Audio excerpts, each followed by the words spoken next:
Assalamualaikum warahmatullahi wabarakatuh. Kami dari kelompok 4 akan mempresentasikan tentang ilmu gizi. Sebelumnya, kami akan memperkenalkan diri kami.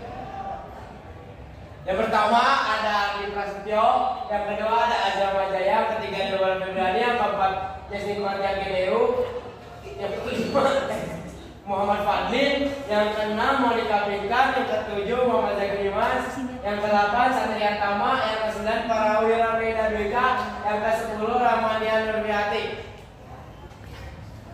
Oke, akan saya mulai. Gizi adalah substansi organik yang dibutuhkan organisme untuk fungsi normal dari sistem tubuh, sistem pertumbuhan, dan sistem pemeliharaan kesehatan. Gizi diartikan sebagai salah satu komponen yang membangun untuk tubuh seorang manusia.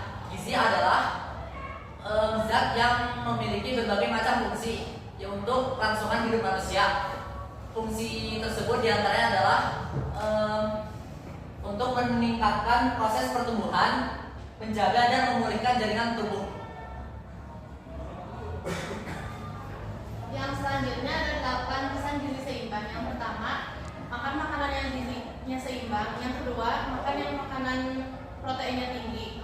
Ketiga, minum air putih yang cukup. Keempat, batasi konsumsi gula, garam, dan lemak. Kelima, mencuci tangan menggunakan sabun. Keenam, makan sayur dan buah yang kaya serat. Ketujuh, rutin beraktivitas fisik dan menjaga berat badan. Yang terakhir, ke-8 adalah membiasakan setiap hari sarapan. Selanjutnya, makanan bisa disebut sehat jika mengandung unsur gizi seimbang yang diperlukan oleh tubuh. Kita perlu mengonsumsi makanan dengan gizi seimbang untuk meningkatkan kesehatan fisik dan mental. Nutrisi atau gizi seimbang ini perlu disertai dengan aktivitas fisik rutin serta berat badan ideal. Lalu kemudian ada kandungan makanan bergizi. Itu ada energi, protein, lemak, karbohidrat, serat, air, vitamin, dan mineral. Selanjutnya adalah fungsi-fungsi umum dari zat-zat gizi, yaitu sebagai sumber energi atau tenaga. Apabila yang fungsi ini terganggu, maka orang itu akan malas atau kurang giat dan merasa cepat lelah. Lalu ada penyokong pertumbuhan badan, yaitu penambahan sel baru yang sudah ada.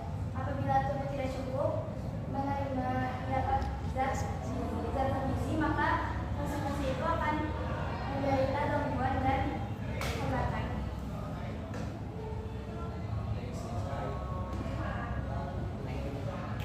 Selanjutnya, pilar gizi seimbang. Yang gizi seimbang terdiri dari 4 pilar yang pada dasarnya merupakan rangkaian upaya untuk menyeimbangkan zat yang keluar dan zat yang masuk dengan memantau berat badan secara teratur. Contohnya mengonsumsi antara pangan dengan proporsi makanan yang seimbang, berdasarkan perilaku porsi, melakukan aktivitas yang teratur, dan memantau berat badan secara teratur untuk mempertahankan berat badan normal.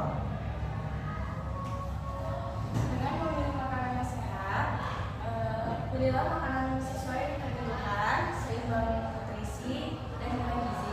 Tubuh harus mendapatkan makanan yang lengkap dan seimbang. Mulai dari karbohidrat yang didapatkan dari beras dan tepung, protein dari lauk, daging dan ikan, sayur-sayuran yang mengandung banyak serat, dan buah-buahan yang banyak vitamin.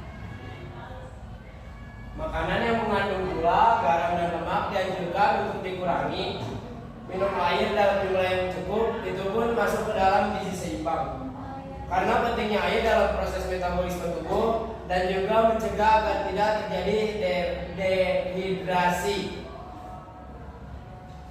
Mengkonsumsi gula yang melampaui batas kebutuhan tubuh kita dapat menyebabkan atau berdampak kepada naiknya berat badan atau obesitas. Bahkan secara langsung akan meningkatkan kadar gula darah dalam tubuh yang berdampak pada penyakit diabetes dan secara tidak langsung berkontribusi pada penyakit seperti osteoporosis, penyakit jantung, dan kanker. Untuk memenuhi gizi yang seimbang, kita harus melakukan aktivitas. Contohnya adalah berolahraga. Konsumsi garam yang kurang maupun berlebih tidak baik untuk kesehatan tubuh. Konsumsi garam yang kurang dapat menyebabkan natrium dalam sel rendah, yang mengakibatkan fungsi natrium dalam sel terganggu. Jika mengonsumsi garam berlebih akan berakibat meningkatnya natrium dalam sel dan mengganggu keseimbangan cairan. Masuknya cairan ke dalam sel mengecilkan diameter pembuluh darah arteri sehingga jantung harus memompa darah lebih kuat dan berakibat meningkatnya darah tinggi. Lemak memang salah satu jenis nutrisi atau gizi penting yang dibutuhkan tubuh dan menunjang pertumbuhan.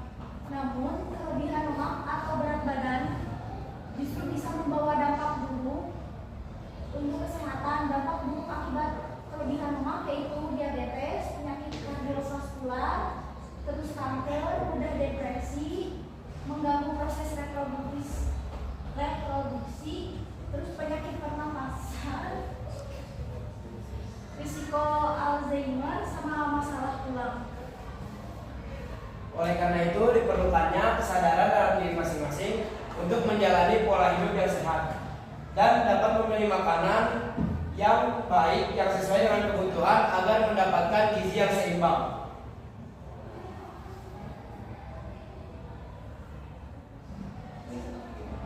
Ini contoh videonya.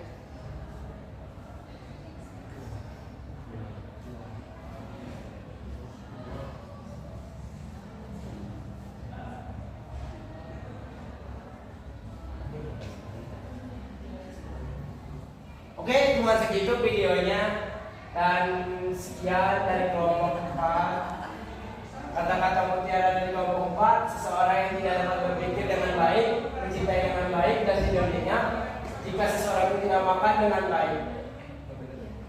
Jika belum jelas, silakan tanya. Kami akan menjawab semampu kami.